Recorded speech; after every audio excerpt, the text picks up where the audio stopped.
Sejam bem-vindos a mais um vídeo daqui do canal. No vídeo de hoje estaremos voltando um pouco para as origens do canal para falar de algumas Lost Medias brasileiras. Eu decidi fazer um grande compilado de casos variados que eu acho interessantes, que vêm daqui do nosso país. Lembrando que esses casos eu peguei tanto na wiki da Lost Media Brasil, quanto lá no subreddit Brasil Lost Media. Então, sem mais explicações, vamos conhecer 20 casos de Lost Medias brasileiras.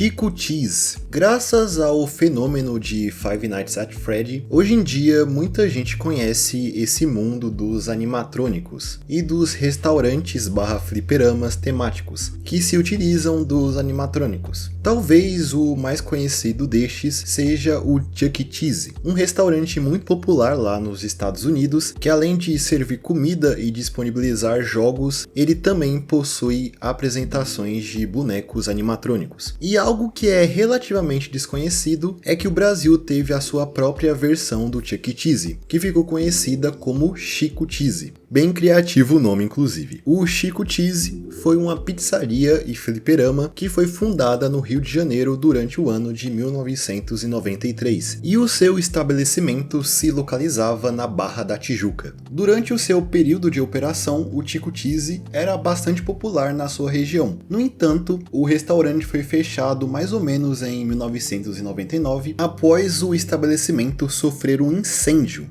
que o fechou de forma definitiva. Não existem muitas informações sobre o Chico Cheese na internet. Boa parte do que temos vem do canal do Fernando Brandão, que além de ter feito um vídeo falando um pouco sobre o restaurante e a sua experiência com ele, também disponibilizou gravações da época mostrando o Chico Cheese em funcionamento, incluindo a apresentação dos seus animatrônicos. Mas a mídia relacionada ao Chico Cheese, que possivelmente está perdida, é um suposto comercial do restaurante que estaria passando na TV durante a época em que ele ainda operava. Não existe nenhuma comprovação real que esse comercial existiu, além de alguns relatos.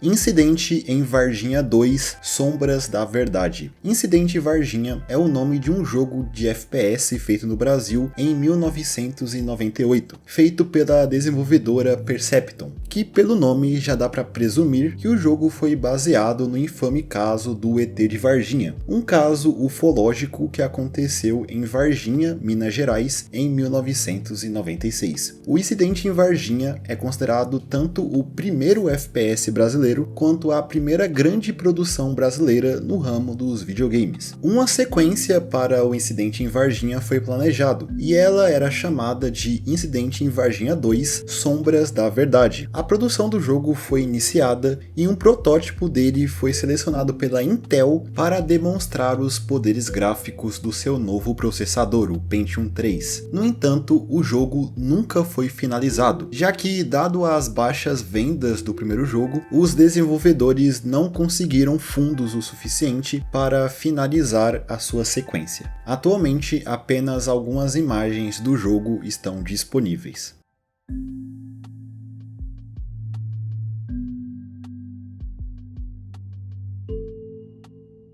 Vila do Tiririca. Durante os anos 90 e o início dos anos 2000, a TV brasileira tentou em diversas ocasiões repetir o grande sucesso de Chaves, criando séries de comédia que bebiam muito da fórmula do seriado mexicano. O exemplo mais infame disso com certeza é o Miguelito, que se tornou um grande símbolo da comunidade brasileira de Lost Media. No entanto, ele está longe de ter sido o único. Um outro caso se trata da também infame Vila do Tiririca, que tinha como principal chamariz ter a participação do humorista Tiririca, que estava no auge da sua carreira durante a exibição do programa. A Vila do Tiririca era exibida pela Rede Manchete, iniciando sua transmissão no ano de 1997. E o programa seguia uma fórmula bem parecida com Chaves, com um elenco de personagens vivendo em uma vila, com alguns personagens que eram até baseados em músicas do humorista, como é o caso da Florentina. No entanto, o programa não conseguiu uma audiência satisfatória, sendo cancelado no ano seguinte, em 1998, com 10 episódios produzidos. Desses 10, apenas um está completamente disponível na internet, havendo também alguns outros trechos de episódios disponíveis.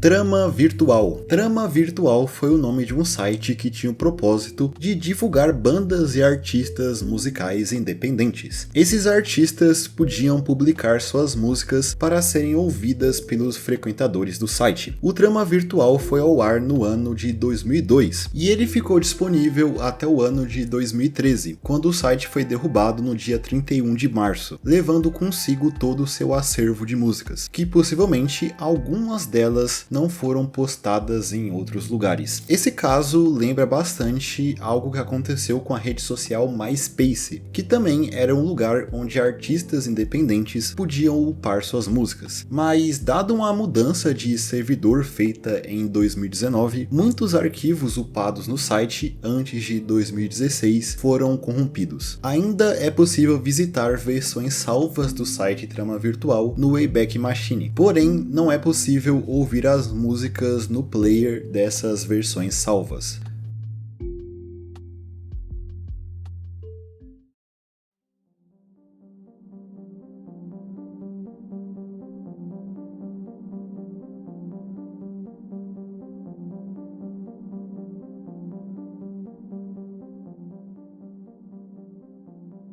Animania. Animania foi um programa produzido pela TVE Brasil e a TV Brasil, indo ao ar pela primeira vez em 26 de outubro de 2006. Exibido tanto nessas emissoras quanto na TV Cultura a partir de 2009. O Animania era um programa totalmente voltado a falar de animação, com apresentadores fantoches que recebiam e entrevistavam pessoas de dentro da indústria da animação nacional, explicando os bastidores de produzir uma animação. O host do Animania era um personagem conhecido como Zeca 2D. Animania foi transmitido até o ano de 2013, tendo sido produzidos cerca de 200 episódios. Boa parte do material de Animania está atualmente perdido, tendo apenas um único episódio completo e diversos trechos de outros episódios disponíveis no YouTube.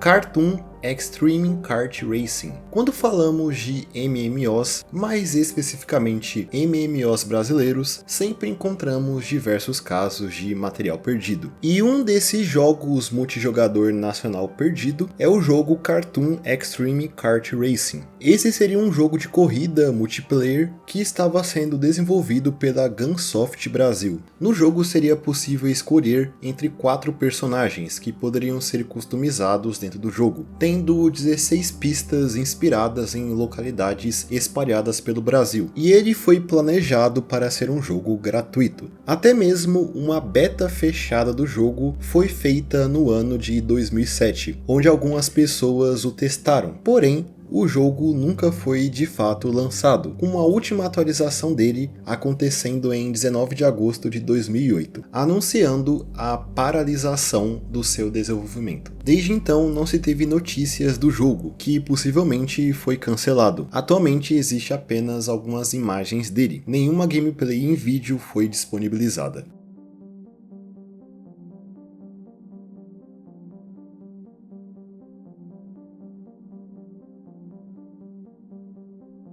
A Grande Família 1972. Acredito que muita gente saiba disso, mas de qualquer forma, ainda é válido dizer que o seriado A Grande Família, que foi produzido entre 2001 a 2014, é na verdade um remake de uma série que a Globo produziu lá no ano de 1972, que também se chamava A Grande Família. A série começou a ser transmitida em 1972, sendo inicialmente inspirada em em uma série americana chamada All in the Family, ou Tudo em Família, como ficou conhecida no Brasil, sendo uma adaptação que pegava muitos elementos da série original. Foi só em 73 que A Grande Família começou a ser uma série que retratava uma família mais próxima da realidade brasileira, sendo uma obra que também sofria bastante censura pela ditadura militar. A série foi produzida até o ano de 1975, gravando 112 episódios, e um especial de Natal feito 12 anos depois, em 1987. E por ser uma série muito antiga, muito do material da Grande Família original está atualmente perdido.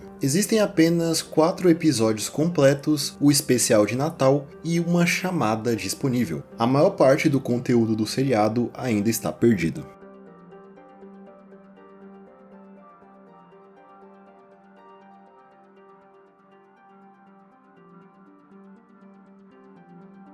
Clube do Barney. Clube do Barney foi o nome dado à versão brasileira do programa infantil americano Barney e seus amigos. Exatamente, existiu uma versão brasileira do Dinossauro Roxo. Esse programa estava em partes sendo produzido pela TV Bandeirantes, que também transmitiria o programa, com suas gravações se iniciando em 30 de junho de 1999. O Clube do Barney misturaria partes do programa original com cenas gravadas no Brasil, com o dinossauro sendo vivido pelo Zósimo Lisboa, com direção de Eduardo Ramos. Sua estreia aconteceu no dia 5 de julho, mas por algum motivo o programa saiu rapidamente da grade da emissora, nunca mais sendo visto desde então. Não existia nada do programa disponível até o dia 21 de agosto de 2024, quando um usuário do Reddit publicou algumas fotos que mostram possíveis bastidores desse programa, com o ator usando a fantasia do Barney interagindo com crianças em algo que parece ser um shopping, mas ainda não foi recuperado nenhuma gravação dessa versão do programa.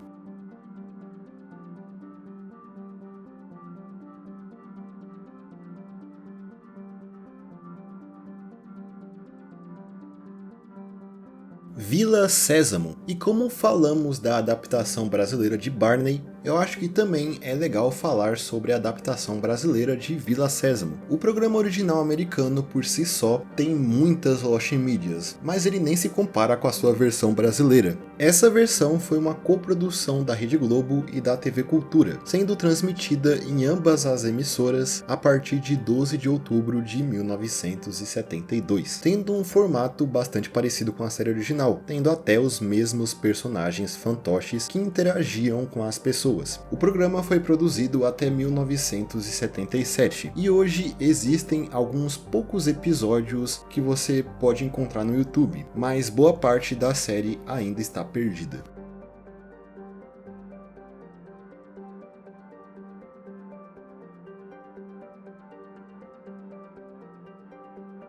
A Chegada do Trem de Petrópolis. Esse é o nome de um dos curtas-metragens que é atribuído a um suposto cineasta chamado Vitório de Maio, junto de um outro chamado Um Artista Trabalhando no Trapézio de Politema. Ambos teriam sido produzidos e exibidos durante o ano de 1897. Eles foram exibidos em 1º de maio daquele ano, no Salão Cassino Fluminense, localizado em Petrópolis, no Rio de Janeiro. Essa exibição é considerada uma das primeiras exibições de filmes em território nacional, mas atualmente tanto A Chegada do Trem de Petrópolis quanto O Artista Trabalhando no Trapézio de Politema estão atualmente perdidos. Mas existem pesquisadores que acreditam que esse tal Vitório de Maio não exatamente gravou esses filmes. Ele na verdade teria pegado filmes estrangeiros e mudado o nome, colocando localidades brasileiras nos títulos dos curtas, a fim de chamar mais a atenção do público. Inclusive, existe a possibilidade dessa A Chegada do Trem de Petrópolis ser na verdade um filme chamado A Chegada do Trem na Estação, de 1896, feito pelos pioneiros do cinema, os irmãos Lumière, mas não se sabe ao certo.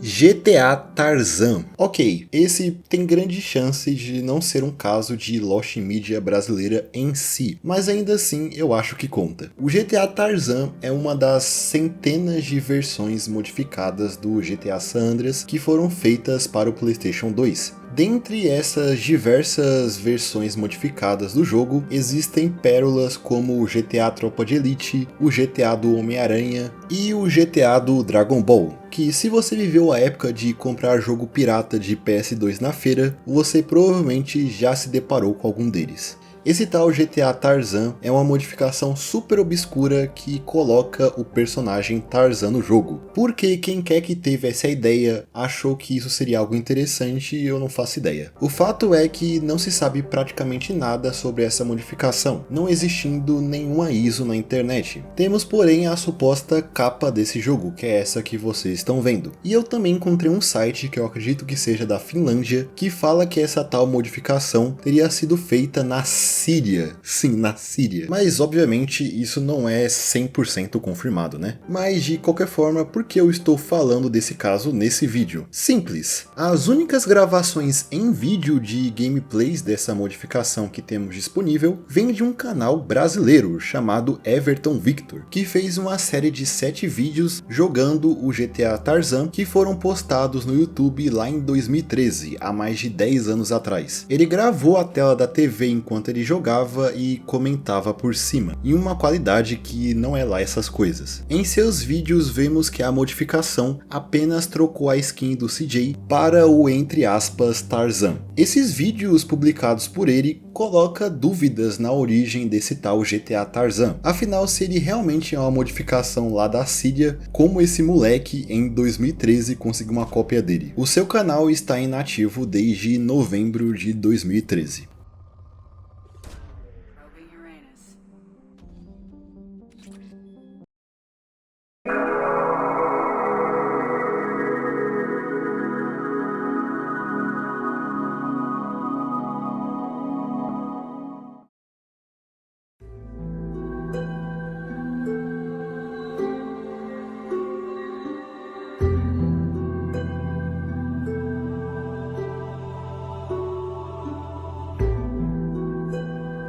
Turma da Mônica na TV. Esse foi o nome de um bloco televisivo que tinha uma duração de cerca de 5 minutos, que era transmitido na Rede Globo dentro do programa infantil Bambu Luar. Ele se tratava de quadros feitos de diversas formas, como animação, live action e atores vestindo fantasias que se utilizavam de personagens da Turma da Mônica. O Turma da Mônica na TV esteve no ar entre 9 de outubro de 2000 a 31 de dezembro de 2001. E após o fim da transmissão desse bloco, o seu material se tornou extremamente raro. Até 2022 não existia nada do Turma da Mônica na TV na internet. Isso só mudou no dia 18 de agosto daquele ano, quando o usuário Central Cartoon publicou um trecho de 3 minutos do programa. Fora esse trecho, nós temos apenas 3 imagens que foram tiradas do programa disponíveis.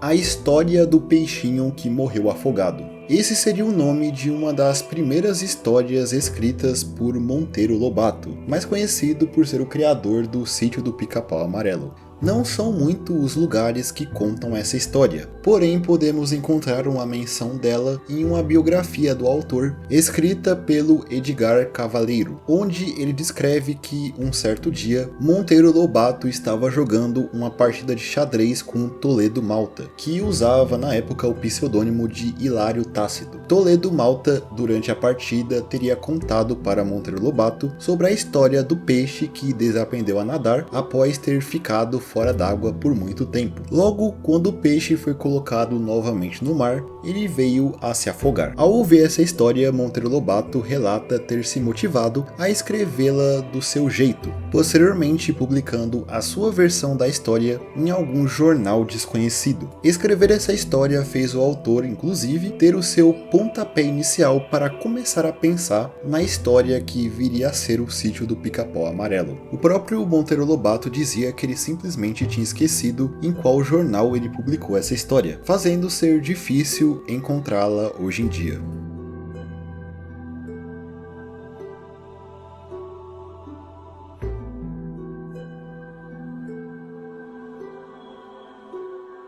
As Aventuras do Capitão Estrela. O mundo dos super-heróis brasileiros é uma grande toca de coelho cheia de lost mídias, e um desses casos se trata do desconhecido Capitão Estrela. Esse personagem foi criado para promover os brinquedos da marca Estrela, sendo praticamente um mascote da empresa. Ele protagonizou uma série de TV que foi ao ar na TV Tupi entre 30 de abril de 1959 até 10 de agosto de 1960, que mostrava diversas aventuras do personagem tendo que lidar contra supervilões, sendo que durante a sua exibição, o personagem título foi vivido por diversos atores diferentes. Atualmente não existe nenhuma gravação da série disponível, havendo apenas algumas imagens retiradas dessa série.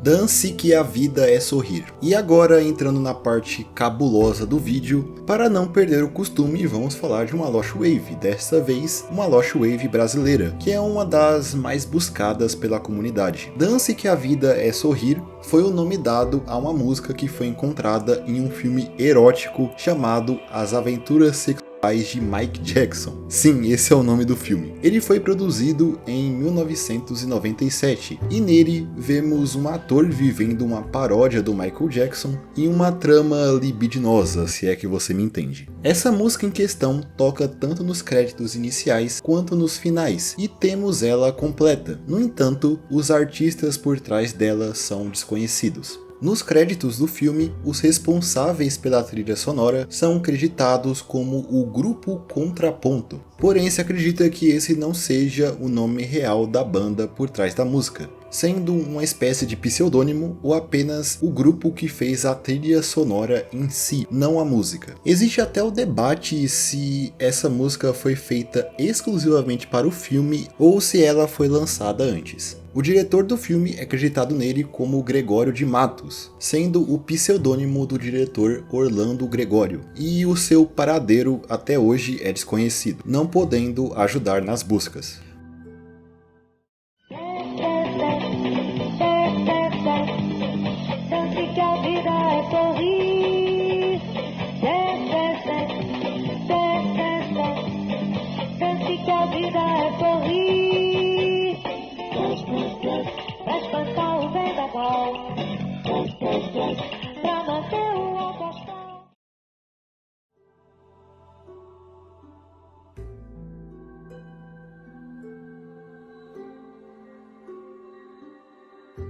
The Big Shit. Esse nome peculiar vem de um filme dirigido em 1998 por Renata Neves, que mistura live action com desenhos animados, sendo que o visual das partes animadas foi feito pelo cartunista Adão Iturrusgaray. O filme também tinha uma participação especial dos membros da banda Raimundos. O filme narrava um dia onde o lixo acumulado dos mares se transforma em um monstro que é batizado com o nome do filme, Big Shit. O filme nunca teve um grande lançamento, tendo tido apenas uma única exibição. Após isso, ele não foi distribuído de nenhuma forma, estando apenas preservado no acervo da Cinemateca Brasileira. Atualmente, existe apenas o trailer do filme disponível.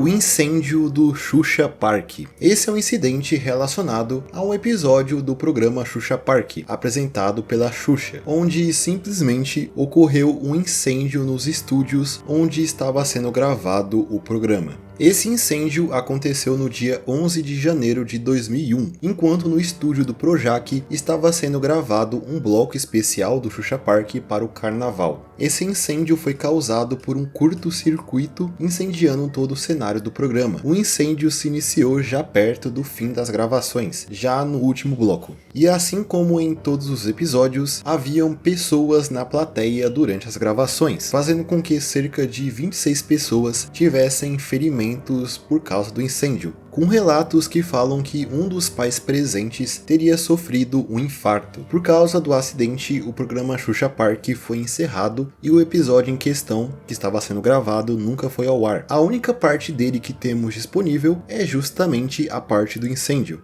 já que ela foi transmitida no Jornal Nacional no dia 11 de janeiro, noticiando o acidente. Muito provavelmente, o resto do episódio nunca verá a luz do dia.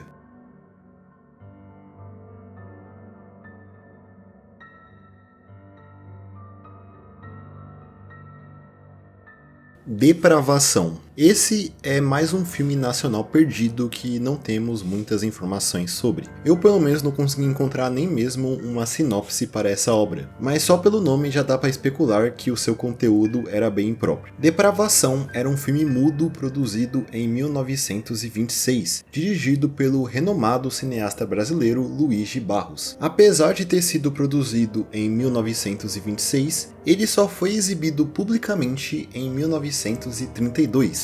Em uma sessão especial organizada no Cinema Avenida, às 11 horas da noite. Para a exibição desse filme só foi permitido a entrada de homens, já que dá para especular que no filme tinha muitas cenas de sexo explícito. Atualmente não existe nenhum material do filme disponível. Existe, no entanto, um anúncio da exibição que fala o seguinte: o primeiro filme realista executado no Brasil. O filme mais completo e detalhado que no gênero tem sido apresentado, e que bateu o maior recorde de enchentes e bilheteria com exibições consecutivas durante várias semanas em São Paulo.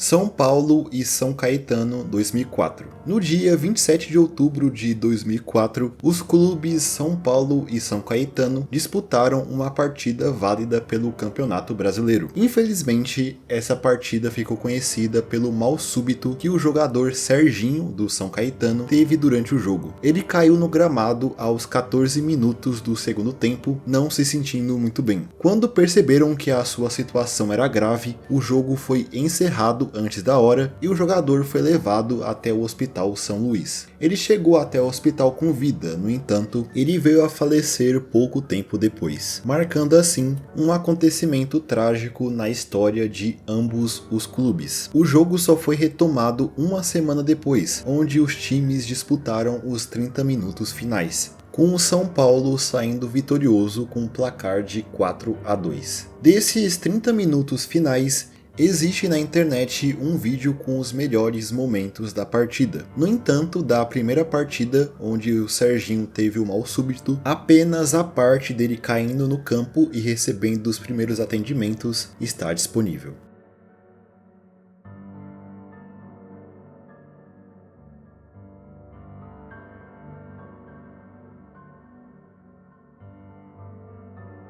O Show da Noite. O Show da Noite foi um programa televisivo de entrevistas transmitido na Rede Globo a partir de 26 de abril de 1965, posteriormente sendo encerrado já em 30 de agosto do mesmo ano. E essa passagem curta pela TV guarda uma história bem pesada. O apresentador do Show da Noite era o Glaucio Gil. Ele abriu o seu último programa do Show da Noite com a seguinte frase: "Hoje é sexta-feira, 13 de agosto, dia aziago, mas até agora vai tudo caminhando bem, felizmente." Para quem não sabe, Asiago significa algo como algo que traz má sorte. Essa frase se tornou infame, já que após 10 minutos do início do programa, que era ao vivo, Glaucio Gil começou a passar muito mal. Ao ver que o apresentador não estava muito bem, a produção encerrou abruptamente o programa, o que deixou todo mundo que assistia em casa assustado. É dito que muitos espectadores correram até os estúdios da Globo para ter alguma notícia do que estava acontecendo, e lá eles souberam que Glaucio Gil havia sofrido um ataque cardíaco e morrido logo em seguida enquanto apresentava seu programa. Ele tinha apenas 32 anos. O programa foi posteriormente apresentado pelo Paulo Roberto até o dia 30 de agosto, quando ele foi cancelado. Atualmente, nenhuma gravação do programa Show da Noite está disponível, incluindo os momentos finais de Glaucio Gil.